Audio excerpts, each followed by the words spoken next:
Halo semua, nama saya Feberesya, NPM 1951054. Saya mahasiswa Universitas Internasional Batam. Video ini saya buat untuk memenuhi proyek UPN atau kuliah perancangan kontrak. Dalam video kali ini, saya memiliki topik perjanjian jual beli. Nah, apa sih perjanjian? Berdasarkan pasal 1313 KUH Perdata, suatu perjanjian adalah suatu perbuatan di mana satu orang atau lebih mengikatkan dirinya terhadap satu orang lain atau lebih. Lalu, apa itu jual beli? Nah, berdasarkan pasal 1457 KUH Perdata, jual beli adalah suatu persetujuan dengan mana pihak yang satu mengikatkan dirinya untuk menyerahkan suatu kebendaan dan pihak yang lain untuk membayar harga yang telah dijanjikan. Kemudian, bagaimana sih struktur yang benar dalam sebuah perjanjian jual beli? Sebelumnya saya sudah membuat sebuah contoh surat perjanjian jual beli, yang dimana perjanjian jual beli ini merupakan akta di bawah tangan, bukan akta notaris yang dibuat di hadapan pejabat berwenang. Jadi struktur yang harus ada dalam akta bawah tangan yaitu yang pertama, judul atau heading. Nah, bisa kita lihat di sini, di dalam judul itu nama yang diberikan untuk suatu perjanjian itu biasanya sesuai dengan perjanjian. Sehingga jika perjanjiannya itu perjanjian jual beli tanah, maka judulnya surat perjanjian jual beli tanah. Nah, dalam judul ini nomor surat bukan nomor suatu perjanjian tidak diharuskan. Kemudian yang kedua ada pembukaan atau opening. Nah, bisa kita lihat di sini pembukaannya itu ada hari, tanggal, kemudian tahun, kemudian ada tempat, yaitu di Kota Batam. Kemudian selanjutnya ada komparisi. Nah, dalam komparisi ini berisi identitas para pihak yang terlibat di dalam surat perjanjian.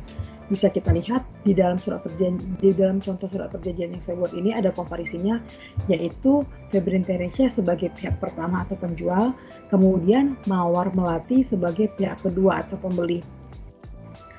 Nah, selanjutnya itu ada premis. Di dalam premis memuat pernyataan yang merupakan pertimbangan atau considerance mengapa lahirnya suatu perjanjian. Jadi premis ini memuat pernyataan kenapa sih surat perjanjian jual beli tanah ini lahir. Bisa kita lihat di sini ada premisnya. Kemudian selanjutnya isi perjanjian. Nah, di dalam isi perjanjian ini berisi ketentuan dan persyaratan atau terms and condition. Di dalam isi perjanjian harus ada unsur-unsur yang terpenuhi. Yang pertama ada unsur esensialia. Unsur esensialia merupakan hal pokok yang tidak boleh diabaikan dan harus dicantumkan dalam suatu perjanjian. Nah, contoh dari unsur esensialia ini misalnya dalam perjanjian jual beli. Dalam perjanjian jual beli itu unsur esensialnya itu ada barang dan ada harga. Bisa kita lihat di dalam contoh surat perjanjian yang sudah saya buat. Di sini ada barang yang diperjualbelikan itu apa? Tanah di dalam tanah dengan alamat demikian. Kemudian sebelah baratnya mana, sebelah timurnya mana. Jadi ada barang yang diperjualbelikan. Selanjutnya ada harga dan cara pembayaran. Jadi ini merupakan hal pokok yang harus ada di dalam perjanjian jual beli. Selanjutnya itu ada unsur naturalia. Unsur naturalia itu merupakan ketentuan hukum umum, suatu syarat yang biasanya dicantumkan dalam perjanjian. Bila unsur naturalia tidak ada, maka perjanjian tetap sah dan tetap mengikat bagi para pihak yang membuat perjanjian. Bila unsur naturalianya tidak dimuat atau tidak diatur dalam perjanjian, maka ada undang-undang yang akan mengisi kekosongan itu. Contoh di dalam unsur naturalia itu bisa kita lihat di sini. Contohnya dalam perjanjian jual beli. Dalam perjanjian jual beli itu tidak diwajibkan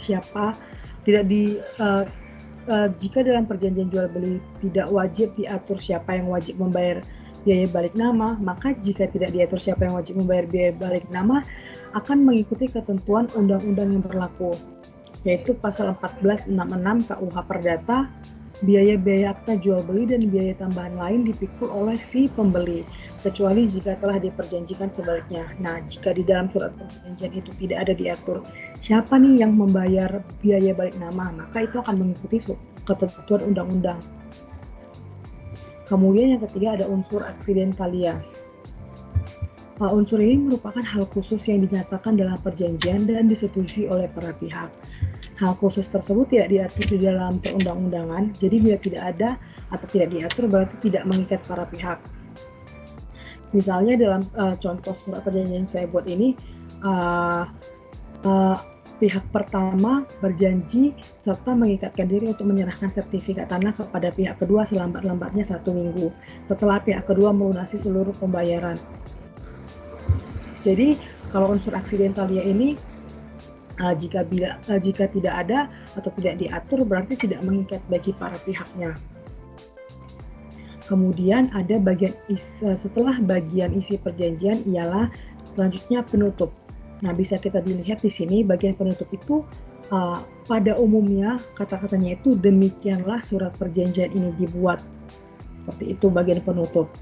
Kemudian selanjutnya itu ada tanda tangan. Nah, di dalam tanda tangan ini harus ada tanda tangan pihak pertama dan pihak kedua atau pihak penjual dan pihak pembeli. Kemudian juga ada tanda tangan pihak dari para saksi. Baik,